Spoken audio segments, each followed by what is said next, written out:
कयामत की सबसे बड़ी निशानी दुनिया की शुरुआत से ही इंसान को यह बताया गया है कि एक दिन आएगा जब सब कुछ खत्म हो जाएगा। जमीन और आसमान टूट जाएंगे, पहाड़ रेजा रेजा हो जाएंगे और इंसान अपने कर्मों के हिसाब के लिए रब के सामने खड़ा होगा। उस दिन को कयामत कहा जाता है।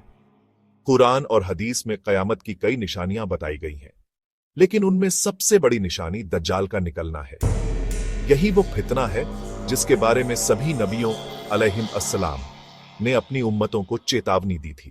कहानी कुछ यूं है कि एक गांव में बुजुर्ग लोग बच्चों को अक्सर यह नसीहत दिया करते थे कि बेटा, कयामत की सबसे बड़ी निशानी दज्जाल का आना है। वो आएगा तो दुनिया फरेब से भर जाएगी। बच्चे हैरान होते और पूछते, दादाजी दज्जाल कैसा होगा?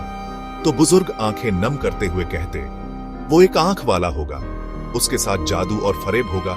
वो बारिश बरसाएगा, जमीन से अनाज निकलवाएगा, मगर सब कुछ धोखा होगा। वक्त गुजरता गया।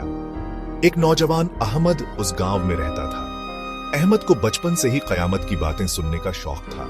वो किताबों में पढ़ता कि दज्जाल का आना कैसा होगा और सोचता कि काश वो वक्त कभी ना आए। लेकिन दुनिया का इतिहास आगे बढ़ता गया और जमीन पर जुल्म बढ़ने लगा।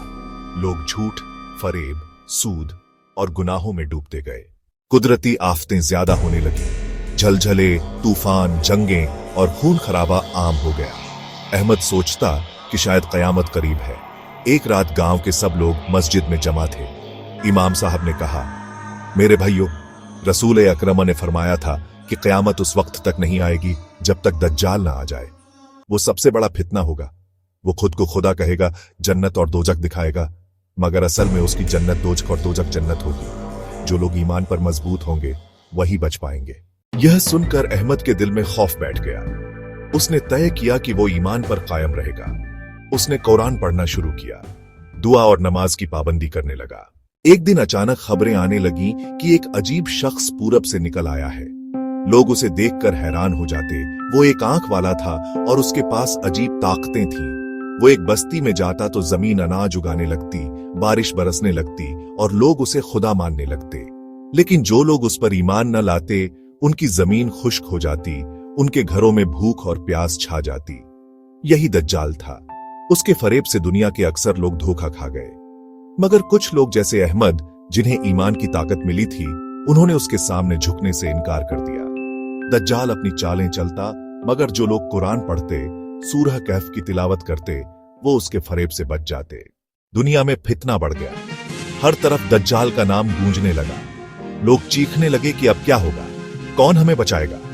उस वक्त ईमान वालों को यह खुशखबरी सुनाई गई कि अल्लाह ताला हजरत ईसा अलैहिस्सलाम को आसमान से उतारेंगे। वो आएंगे और दज्जाल को कत्ल करेंगे। यह सुनकर अहमद और उसके जैसे लाखों मुसलमानों के दिल मजबूत हो गए। आखिर वो दिन आया जब दज्जाल शाम के इलाके में मौजूद था।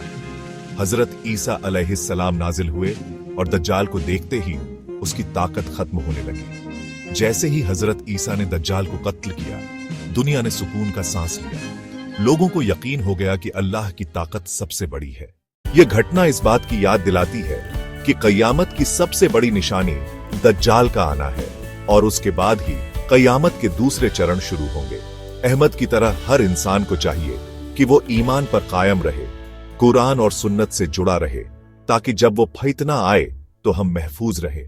कयामत की निशानियां हमें डराने के लिए नहीं, बल्कि सावधान करने के लिए हैं। उनका मकसद यह है कि हम दुनिया की रंगीनियों में गुम न हो जाएं, बल्कि आखिरत की तैयारी करें। जो लोग इस पैगाम को समझेंगे वही कामयाब होंगे।